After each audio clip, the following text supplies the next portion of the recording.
Today I'm going to be making one of my favorite salsas. I know, I always say that, but I'm going to be making salsa de chile morita. Now, dried chile moritas are a lightly smoked dried chili.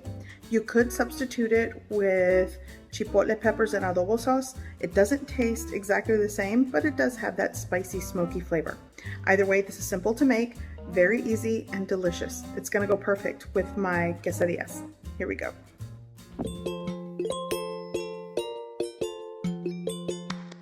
Here are my chile morita. I'm going to be using 1, 2, 3, 4 of these. And I just removed the stem, but I didn't open these. I left the seeds in because I want this, you know, to have some heat to it. Here I just have a small onion. This is not even half of a small onion, and I just cut it into rings. You can cut it into chunks. It's up to you. I like the rings. Here I have 2 small tomatillos. It's just a small tomatillo, and I'm going to be using 2 of those and 2 cloves of garlic. I'll also be adding salt to taste, and that's it. That is all I'm adding to the salsa. Very simple, so good. Okay, in a pan that I'm preheating, this is a medium-sized pan. I have it over medium-high heat. I'm going to add some cooking oil, just a little bit, maybe a tablespoon. Now I'm going to add all of my ingredients and start sauteing and just toasting the chilies on the exterior. Actually, I'm going to add those last because they will burn first.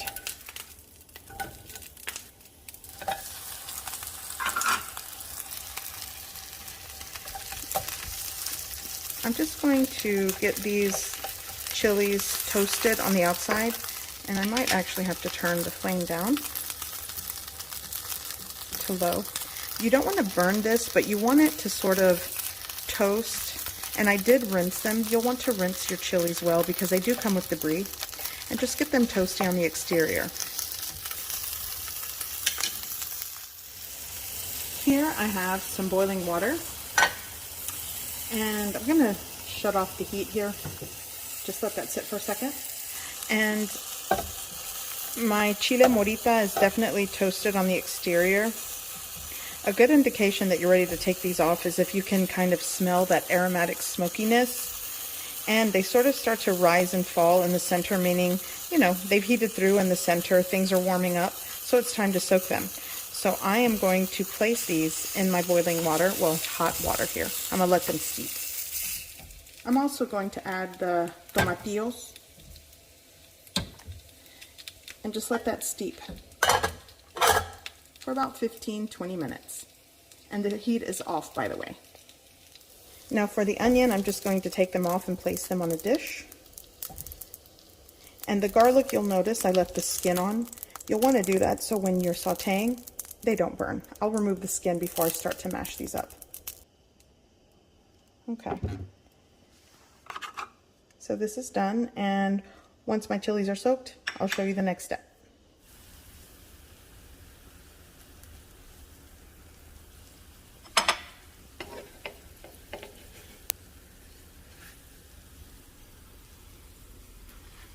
There we go. Okay, so it's been about 20 minutes. I'm still making my little quesadillas, but I'm going to start making the salsa. So today I'm going to do Salsa De Molcajete. You could blend all this up in a blender. It works. And also, if you want to season it, you don't have to use salt. I like to use chicken bouillon powder sometimes. That really adds a nice flavor to it, but I'm just going with salt today. Use what you got. So my garlic, remember I told you I left the skin on, so you want to peel the skin off.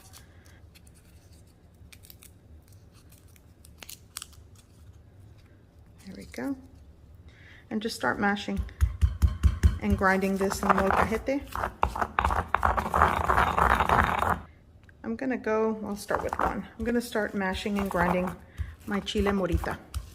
Now, if you don't want this ultra spicy, then remove the seeds. That also works.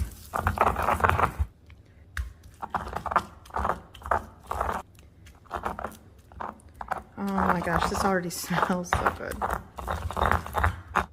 One more. I'm gonna go in with the liquid and my tomatillos and just kind of gently mash these. It's not going to take much to get the tomatillos in there.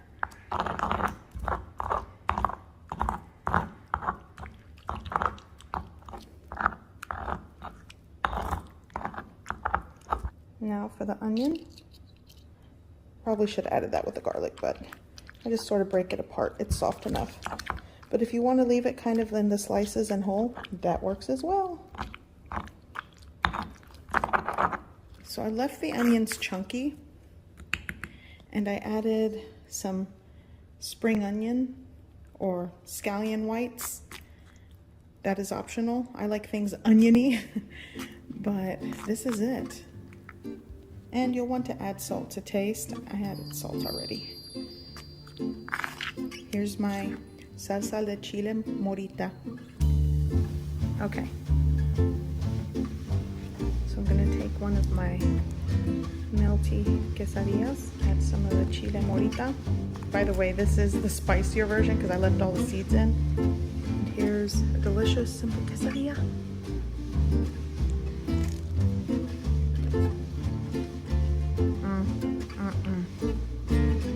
I hope you give this recipe a try. I hope you like it, and thanks for watching.